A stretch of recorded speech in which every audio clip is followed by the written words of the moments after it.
बाबर ने जिस गंगा जमनी तहजीब का जिक्र अपनी वसीयत में किया था, बादशाह अकबर ने उसे बखूबी अंजाम दिया। कछवाहा हुक्मरानों और मुगलों का ये पहला सदानंद किशोरी महिमा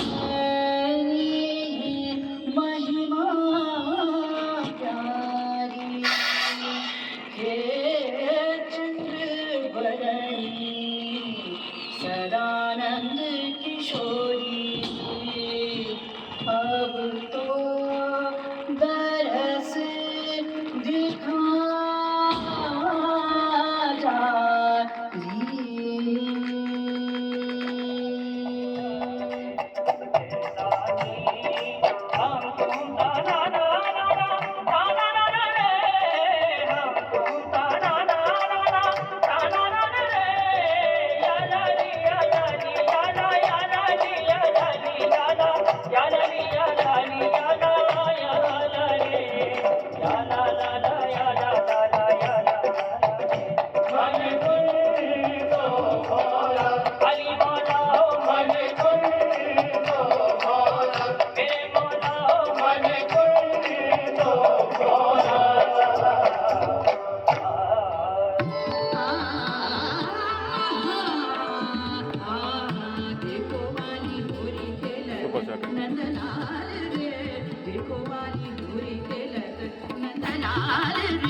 अकबर के दौर में धर्म और तहजीब का बहुत बड़ा संगम हुआ। अकबर सांगानेर से जाते हुए राजा भारमल के पोते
अकबर चाहते थे कि जैसे और राजाओं ने उन कर दिया और सरदर्द का बहाना कर लिया।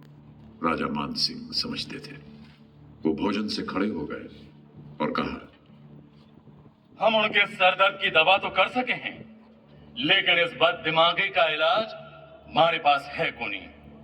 मेहमान नवाजी नहीं जानते तो थाली परोसकर अपनी मेजबानी की इज्जत तो रख सके हैं। राजपूतों के अंदाज निराले हैं, सूरमाओं के तेवर भी हैं उनमें और धर्म की श्रद्धा भी। राजा मान सिंह ने सामने पड़ी थाली से चावल के चंद दाने उठाए और अपनी पगड़ी में अड़स लिए। रुखसत लेते हुए कहा, हम सामने पड़े अन्न को अछूता छोड़ अन्न देवता का तिरस्कार नहीं कर सकते, लेकिन इसे अपने अधरों से छू भी नहीं सकते। इसलिए अन्न के इन दानों को अपनी दस्तार में रखकर ले जा रहे हैं। मगर एक राजपूत की यह अधर्मी हम भूलेंगे नहीं। हम एक तरफ रिश्ते से बंधे हुए हैं तो दूसरी तरफ फर्ज से।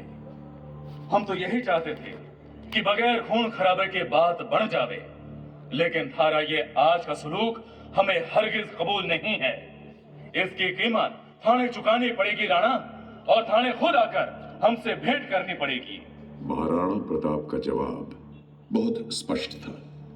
भेंट तो जरूर होगी मानसिंह, मगर रणभूमि में। अकबर की शान प्रताप की आन, मानसिंह का फर्ज। नतीजा हल्दी घाटी की लड़ाई। मुगल फौज का सेनापति मानसिंह और मेवाड़ के सेनापति हकीम खां सूर, दोनों फौजें सन 1576 में हल्दी घाटी के मैदान में आमने सामने हुई और भीषण युद्ध हुआ। किस्मतें बदलती रहीं, कभी इस हो तो कभी उस हो। आखिर एक वक्त आया जब वफादार घायल चेतक घोड़ा 3 टांगों से दौड़ता हुआ जख्मी प्रताप को कहीं दूर महफूज जगह ले गया। हल्दी घाटी की लड़ाई में प्रताप हार कर भी जीते।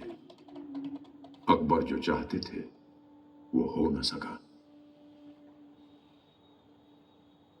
हल्दी घाटी की लड़ाई के बाद राजा मानसिंह की जिम्मेदारियां और बढ़ गईं। जहां जहां बगावत के सुर उभरे वहां वहां बादशाह अकबर ने इन्हें मुकर्रर किया। यूसुफ चगताई और तमाम कबीलों ने बादशाह अकबर के खिलाफ बगावत का ऐलान कर दिया। मानसिंह ने उन्हें शिकस्त दी और मुगलिया सल्तनत की हुकूमत कायम रखी। जब मानसिंह की कछवाहा फौज और खासकर राजा भारमल के बेटे राजा भगवंत दास के मन में ये अटक पैदा हुआ कि नदी पार करके गैर मुल्क में जाने से धर्म भ्रष्ट हो जाएगा। ये बात बादशाह अकबर को मालूम हुई तो उन्होंने एक दोहा लिखकर भगवंत दास के पास भेजा। समय भूमि को पान की या मैं अटक कहा, जाके मन में अटक है सोई अटक रहा। मन की अटक निकल गई। सिपाहियों ने अपने घोड़े नदी के उफान में डाल दिए।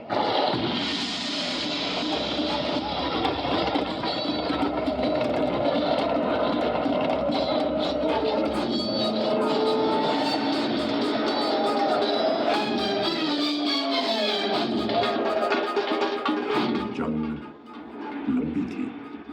राजा मानसिंह को 6 साल लगे फतेह हासिल करने में। फतेह के बाद चौमू सामोद के ठाकुर मनोहर दास ने अफरीदी, रोशनिया, यूसुफ जई, तारिकी और गौरी कबीलों के अलग अलग रंग के झंडों को मिलाकर राजा मानसिंह को सौंप दिया, जिससे आमेर का अपना पंचरंगी झंडा बना।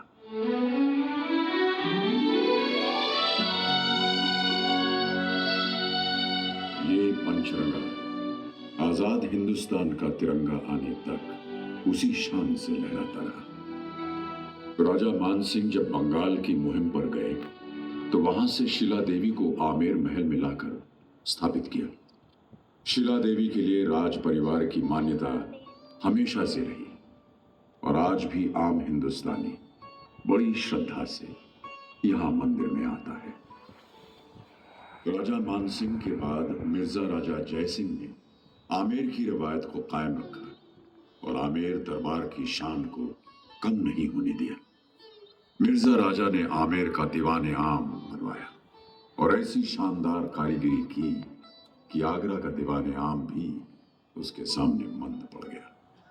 अब भी जहां जहां वक्त ने उसे कुरेदा, मिर्जा राजा के दीवान की शान झलकती नजर आती है। उन्हीं के दरबार में बिहारी लाल हर रोज एक दोहा पढ़ते थे और एक अशरफी पाते थे।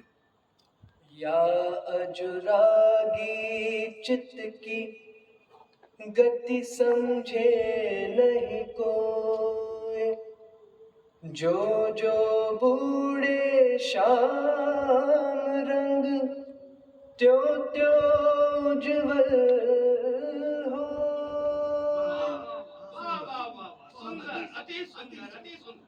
नहीं पराग नहीं मन नहीं विकास इही काल, अली कली सौ बंध्यो आगे कौन हवाल।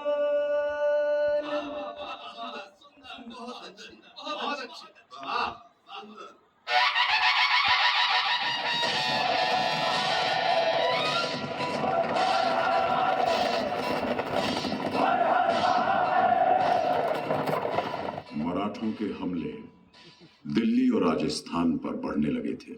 जब औरंगजेब की हुकूमत शिवाजी को पकड़ने में नाकामयाब हुई तो औरंगजेब ने 1665 में मिर्जा राजा जयसिंह को पुरंदर की मुहिम पर भेजा। मिर्जा राजा जयसिंह ने शिवाजी को चारों ओर से घेर लिया और सुलह करने पर मजबूर किया। शिवाजी और मुगल हुकूमत के बीच किलों का बंटवारा हुआ और यह तय